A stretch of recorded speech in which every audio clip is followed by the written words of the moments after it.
No, DaVinci Resolve 21 hasn't become layer-based.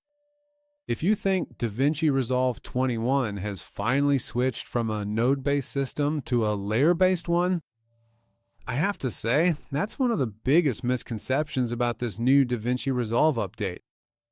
The new look of the node graph has led many users to believe that Blackmagic changed the color page architecture, but the reality is something else. In this video, I'll be reviewing the new node panel in Resolve 21.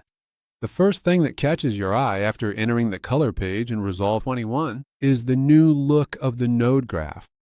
The nodes have a more modern design, text readability is improved, workspace management is more optimized, and overall, the node graph structure looks cleaner and more professional.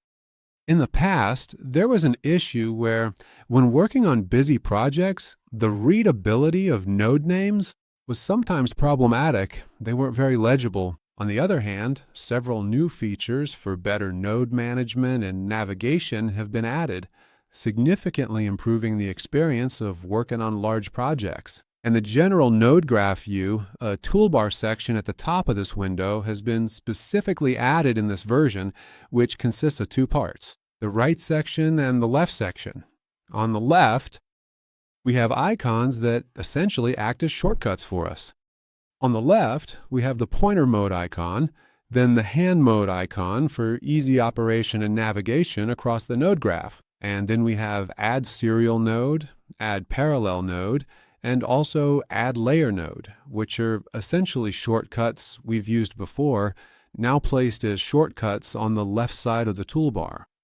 But in the right section, we first have the settings option, which is for the node graph environment settings, and I'll come back to that. After that, we have an icon related to a drop-down for displaying or changing the node graph display mode. This is the very point that has actually been a misunderstanding for the audience in the new version of DaVinci Resolve regarding whether DaVinci Resolve has become layer-based or not. That's why only graph view and list view and display styles have been added here. For example, now that I'm in the classic view mode, I can zoom in and out by moving my pointer left and right. On the node panel, you can see that the quality, especially the fonts, has improved. Essentially, the quality of this page has increased. Now, if I go to this same option and select List View, this time we have a panel, similar to Adobe software or layer-based applications, where the layers are stacked on top of each other in a layer-based format. The reason for this is better management and readability of the nodes and settings. Especially for larger projects, this really proves its worth by showing how easily it can be managed, but it's simply a change in the display mode. The actual signal processing in the node graph hasn't changed at all.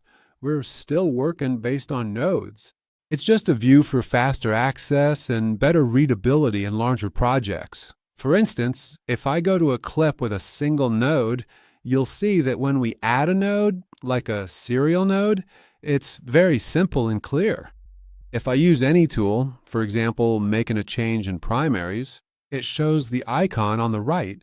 If I do the same on another node and make a change in color slice, it displays those changes as icons again. Then, quite simply, by looking at this view, we can see exactly what changes were made. In projects using large node structures or when creating PowerGrades, management becomes much easier. The display is clear. We can manage everything. All the details from the node graph section are available here. We have the parallels, the mixers, and the nodes we're currently working with. So in this section, we simply have a new view designed for easier access, management, and precision in larger projects. I'll switch back to the previous graph view and the structure we had before. To the left of this option, we also have the delete function to remove nodes. And we also have the node lock feature. By clicking it, we can lock our node. Essentially, of the icons here, 2 are in this section, and the ones on the left are shortcut-based. They're straightforward and don't do anything unusual. But these two options we've discussed are quite useful. Finally, if we go into the settings, some new options have been added.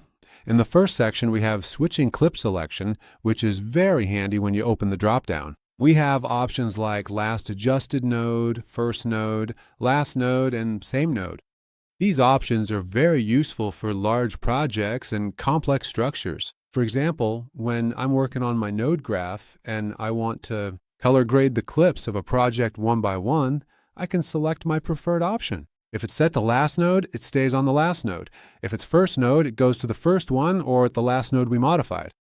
This simplifies our access. For example, I'll set it to first node so that immediately when I select between clips, our selector or indicator stays on the first node. This is useful in large projects when projects, like this clip, actually involve a large structure. Precision on the project and getting there faster than makes sense for us. So the first option was switching clip select. The next option is show thumbnail, which allows us to change the display structure of our nodes. In the normal state, we can set it by hiding thumbnails, and then we can return it to the previous state. On the other hand, the next option is track node change using color. An option that's more useful for tracking, for precision. Actually, options have been added that increase our precision. For working in large workflows, helpful tools are being introduced. There haven't been any strange or major changes at all. If I, for example, come and select the color orange for my track node and start on a clip, adding a node, and work on the nodes, you see that the node color changes to orange, and as I add more in any expansion process, this marking happens for me so that I can distinguish my workflow with color. Again, in large projects or in large node structures, it's useful for more precision and control. The next option is Reset All Node Color, which resets everything. The next one is Display Node Stack Navigation. This option, since version 21 was released, the concept of node stack has been introduced, which is a new feature for the node structure that allows us to have more sublayers. But this node stack option hasn't been added to the DaVinci Resolve color page. This happened in the Fusion section. So that meaning of node stack, that they talk about nowadays, we still don't have it in this version on the color section in that sense. Here, the meaning is color page management. The same previous structure where we'd create groups between clips, create groups, and it would show us in the drop-down at the top of the node, whether it's pre-clip, post-clip, or timeline. It refers to our node structure as stacks, where we can remove that structure here. A structure where we can actually move between our stacks, and by disabling it, we can turn this option off. So in essence, it's an option that was already manageable before, but in this sense, we have a change in Fusion, or rather an addition to the features, where we can use the stack section, which wasn't possible on the color page.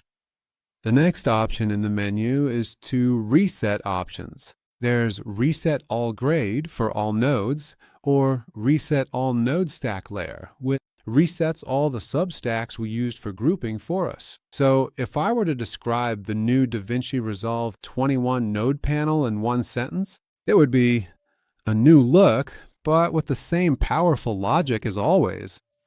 Blackmagic has made the node graph experience more modern, readable, and professional. However, no fundamental changes are seen in the color processing pipeline. Resolve 21 remains a fully node-based software, and a proper understanding of this, node-centric architecture is one of the most vital skills every professional colorist must master. The truth is, learning color grading isn't just about memorizing tools and buttons. What truly turns you into a professional colorist is understanding the logic behind image processing, color management, node structure, and making the right decisions at every stage of the grade. That's why in the comprehensive color grading course, I've designed over 40 hours of step-by-step expert training. From the basics to professional workflows as a colorist, this course has subtitles in French, Spanish, Portuguese, and Arabic as well, to make understanding the concepts easier for you in different languages.